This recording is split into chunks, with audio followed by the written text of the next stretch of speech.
तीन magical robots. बहुत साल पहले दो राज्य थे।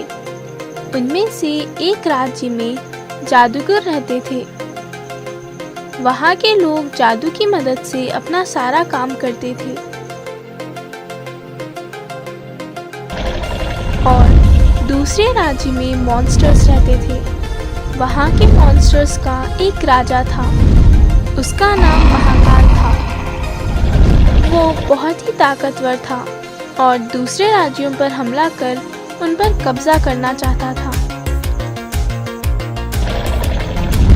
एक दिन महाकाल अपनी सेना को लेकर जादुई दुनिया पर हमला करता है। वो उस पूरी दुनिया में तबाही मचाना शुरू कर देता है।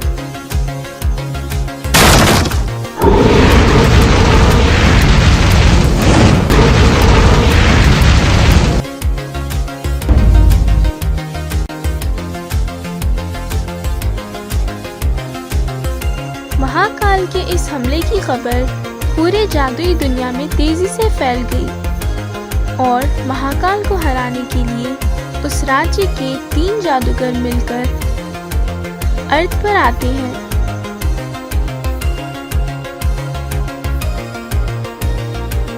वहाँ शोलापुर नाम के एक गांव में जाकर अरविंद नाम के साइंटिस्ट से मिलते हैं। वो अरविंद को अपनी सारी बात बताते हुए कहते हैं कि हम एक जादुई दुनिया से आए हैं। हमारे राज्य पर मॉन्स्टर्स के राजा महाकाल ने हमला किया है। हमें अपनी जादुई दुनिया को बचाने के लिए तुम्हारी मदद चाहिए। क्या तुम इस एडवांस टेक्नोलॉजी से किसी तरह हमारी मदद करोगे? बहुत कहने पर अरविंद मदद करने के लिए राजी हो जाता है और वो अपनी टेक्नोलॉजी से तीन रोबोट्स बनाता है।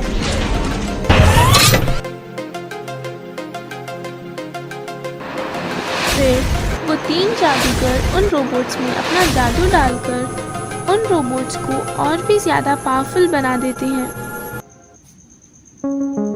वो तीन जादूगर तीनों रोबोट को गोल्डन, सिल्वर और डायमंड रोबोट में बदल देते हैं।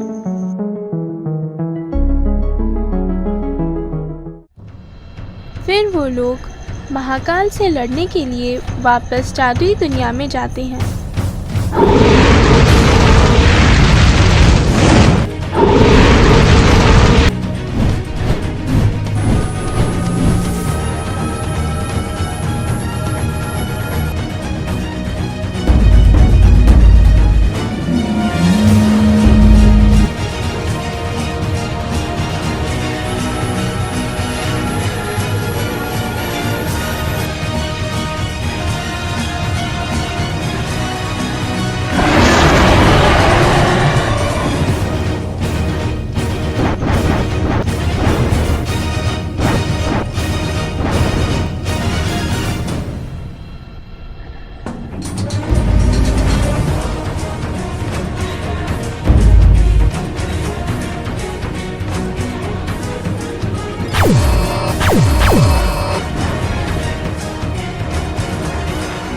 और फिर जादूगर महाकाल और उसकी सेना को उसके ही शहर में बंद कर देते हैं ताकि कोई वहां से बाहर निकल ना सके।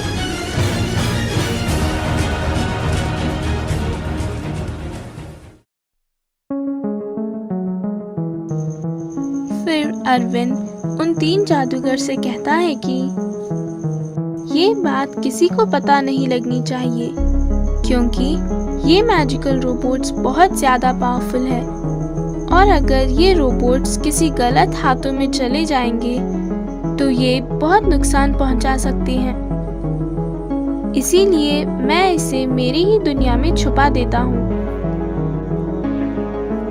जादूगर भी इस बात पर राजी हो जाते हैं।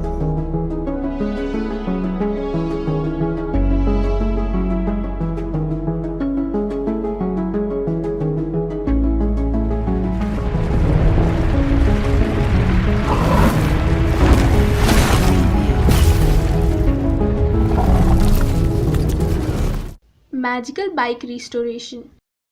मिर्जापुर नाम के गांव में त्रिपाठी नाम का एक बहुत अमीर आदमी रहता था। वो उस गांव में हर साल बाइक रेस की प्रतियोगिता रखता था और उस प्रतियोगिता को जीतने वाले को 10 लाख का इनाम भी देता था। हर साल उस प्रतियोगिता को शुक्ला जीतता था। उसके पास बहुत ही महंगी स्पोर्ट्स बाइक थी। शुक्ला को इस बात का बहुत घमंड था और उस गांव में गुड्डू पंडित नाम का एक लड़का था। वो एक मैकेनिक था। वो अपने काम में बहुत ही माहिर था, लेकिन उसके घर की परिस्थिति ठीक नहीं थी। हर साल की तरह इस साल भी त्रिपाठी ने प्रतियोगिता की घोषणा की। गुड्डू ने प्रतियोगिता में भाग लेने का सोचा था, लेकिन उसके पास बाइक नहीं थी। उसने अपने मैकेनिक शॉप के मालिक से कुछ पैसे उधार मांगे। क्योंकि गुड्डू बहुत भला आदमी था और काम भी बहुत अच्छा करता था, उसके मालिक ने उसे कुछ पैसे दे दिए। फिर गुड्डू उस पैसों से बाइक खरीदने जाता है। उसे कहीं भी अच्छी बाइक नहीं मिली जिसे वो शुक्ला को हरा सके। बाइक को ढूंढते ढूंढते गुड्डू एक जंगल में जा पहुंचा। वहां एक पेड़ के नीचे जाकर बैठ गया। उसे वक्त का पता ही नहीं चला और वो वहीं पर सो गया था। रात हो चुकी थी। वो अपने घर लौट रहा था। अचानक वो चलते चलते गिर गया।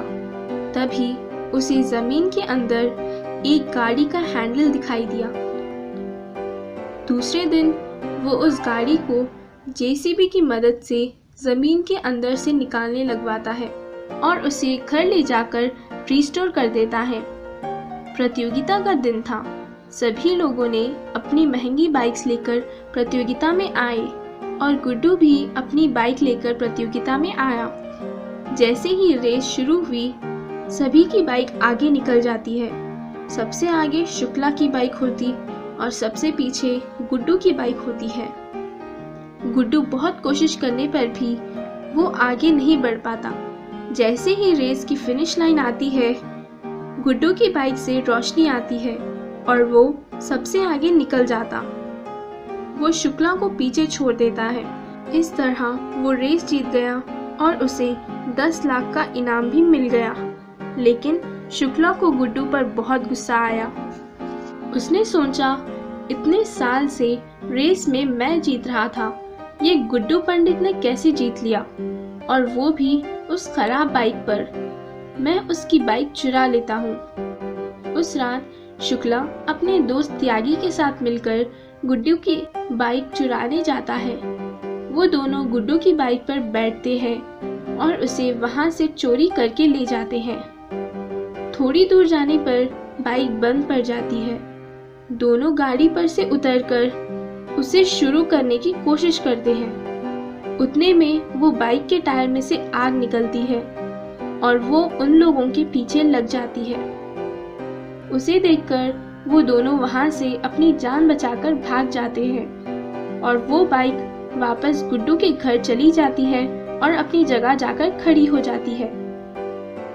दूसरे दिन जब शुक्ला और त्यागी ये बात गांव वालों को बताते हैं तो कोई भी उनका यकीन नहीं करते, क्योंकि सब गांव वाले सोचते हैं कि कभी ना हारने वाले शुक्ला पहली बार हारने पर गुड्डू से जलकर ये कह रहा होगा, और गांव वालों ने उन्हें उनके हाल पर छोड़ दिया।